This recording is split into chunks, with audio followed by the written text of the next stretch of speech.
Olá, turma! Hoje, na nossa aula de filosofia, nós iremos trabalhar o tema princípio da causalidade. Na nossa vida, nas nossas escolhas, nas nossas ações, há sempre uma relação de causa e consequência. Quando os filósofos pensam sobre causas e consequências, eles usam o termo causalidade. O filósofo que criou esse princípio foi Aristóteles. Ele explicava que havia quatro causas para cada fato existente no planeta Terra. Antes de saber sobre as quatro causas, vamos entender um pouquinho mais sobre Aristóteles. Aristóteles, ele nasceu no ano de 384 e faleceu no ano de 322 antes de Cristo. Porque o ano está decrescendo e não crescendo. Gente, porque os anos só começaram a crescer após o nascimento de Cristo, que foi ano um, ano 2, ano 3, ano 4. Antes de Jesus Cristo nascer, os anos eram contados na forma decrescente, ok? Então, por isso que ele nasceu no ano de 384 e faleceu no ano de 322. Então, não é a data que está errada, ok? Só para tirar a dúvida. Muito bem. Aristóteles, gente, ele foi aluno de Platão. Ele é considerado até hoje um dos mais importantes filósofos da Grécia, ao lado de Platão, claro. Aristóteles ele estudou na Academia de Platão durante muitos anos, até se tornar professor da instituição. Nesse período, ele aprofundou-se nos estudos do seu mestre, Platão. Platão costumava dizer a seguinte frase: Minha academia se compõe de duas partes, o corpo dos alunos e o cérebro de Aristóteles. Por quê? Platão tinha muitos alunos na sua instituição, porém, ninguém tinha pensamentos tão profundos e pensamentos tão avançados para a época quanto Aristóteles. Aristóteles ele queria conhecer, ele queria buscar a verdade, que essa realmente é a essência da filosofia, é a busca da verdade. Aristóteles ele questionava, ele buscava, ele queria saber a causa, da onde veio, o porquê aconteceu.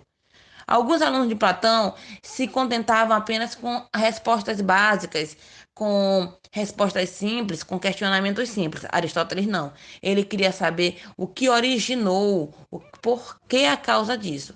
Então, Platão falava que o cérebro de sua instituição era Aristóteles. Com 17 anos, ele foi para Atenas estudar com Platão. Dedicou-se à geometria, física, metafísica, botânica, zoologia, astronomia, medicina, psicologia, ética, drama, poesia, retórica, matemática e lógica. Então, por aqui vocês podem notar, turma, que Aristóteles, ele era muito dedicado nos estudos, porque ele achava que quanto mais ele estudasse, mais conhecimento obteria e mais ele conseguiria entender e se aproximar da verdade, do início, da criação, da origem das coisas que ele tanto buscava. Pois bem, agora que nós já conhecemos um pouquinho sobre Aristóteles, vamos conhecer o princípio da causalidade que Aristóteles criou. Para explicar o ser e a existência de tudo, Aristóteles cria a sua teoria do conhecimento, com a qual pretende chegar à verdade e à adequação entre o conceito e a coisa real, e formula o princípio da causalidade. O que isso significa, turma? Significa que ele queria não só ter uma teoria, mas ele queria ter uma teoria intelectual e queria que essa teoria se aproximasse da realidade. Então, ele formulou o princípio da causalidade, que é uma coisa que você vai praticar e essa prática vai ter uma consequência. Observe essa imagem que eu coloquei aqui para vocês. Nós temos uma pessoa que está derrubando dominós, porém, o dominó, quando chegar no último dominó, irá derrubar quem? A própria pessoa. Então, ela vai causar a sua própria destruição. Então, ela mesmo vai trazer consequências para ela. Então, nós vamos ter causa e consequência. Quem pratica coisas boas tem causas boas, vai ter consequências boas. Quem pratica coisas ruins vai ter consequências ruins. Então vamos lá, para nós entendermos, vamos ver agora quais são as causas que Aristóteles criou. Aristóteles disse que havia quatro causas. Para ele, a investigação filosófica é, acima de tudo, uma investigação sobre as causas das coisas, das quais são quatro diferentes. Primeira causa, causa material. Segunda causa, causa eficiente. Terceira causa, causa formal. E a quarta causa é a causa final. Cada causa tem a sua explicação. Irei mostrar para vocês. Para isso, para entender melhor, nós iremos ter como base essa estátua, como exemplo. Nós temos aqui a estátua Pietà, que foi feita em 1498 para 1499 por Michelangelo.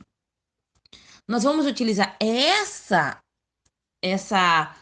estátua como exemplo para a gente poder tirar as quatro causas, ok? Então vamos conhecer primeiro a causa material. O que é a causa material dessa estátua? É aquilo de que é feita a estátua, ou seja, o material que ela foi construída. Que material é esse? O mármore. É o mármore que é a causa material dessa estátua. Então, nossa primeira causa é a causa material. O que construiu essa estátua? Então, nós temos aqui o mármore. Nossa segunda causa é a causa eficiente da estátua. Qual é a causa eficiente? É aquele de que dá o impulso, ou seja, quem faz a estátua. Quem é que fez? Quem é que se disponibilizou para poder construir essa estátua? O escultor. Então, ele é a causa eficiente. Foi ele que foi construir a estátua, que tirou seu tempo, que se disponibilizou a fazê-la. Então, nós já temos causa material, mármore. A causa material é o material do que é feito. A causa eficiente é quem fez a estátua. Observação, estamos aqui dando exemplo da estátua. A causa formal é aquilo que o mármore tende a ser, ou seja, a forma da estátua. Nós temos aqui a forma de uma mulher e de um homem. Então, a causa formal já está dizendo a forma. Qual é a forma que está assumindo o que nós estamos estudando? No caso, nós estamos tendo como base a estátua. Então, foi a forma de uma mulher e a forma de um homem. E a última causa é a causa final. O que é a causa final? É aquilo para qual a coisa foi feita. Ou seja, a estátua ela foi feita para quê? Para beleza, para devoção, para arte, para admiração. Tem que saber para que ela foi feita, qual foi a finalidade dela. Então, nós temos as quatro causas. Para que serve a causa material? É o material que foi feito. O que é a causa eficiente? É quem fez. O que é a causa formal? É a forma que assume. E o que é a causa final? É a finalidade que tem, para que serve. Muito bem. Nós temos aqui um outro exemplo. Vamos agora olhar a causa material de um risoto. É aquilo de que é feito o risoto. Nós temos aqui arroz, sal e azeite. É um exemplo dos ingredientes que vão fazer o risoto. Então, a causa material é o material que vai ser utilizado para fazer esse risoto. A causa eficiente, o que é? É aquele que dá impulso. É quem faz o risoto. Ou seja, o cozinheiro. É ele a causa eficiente. É ele quem vai se disponibilizar a fazer o risoto. A causa formal é a forma. É a receita do risoto. É qual a forma que esse risoto vai assumir no final, depois de toda a mistura desse ingrediente. Porque no início era apenas o arroz separado, o azeite separado, o sal separado e outros ingredientes separados. Então, qual é a forma que vai adquirir depois da gente misturar o arroz, o azeite e o sal?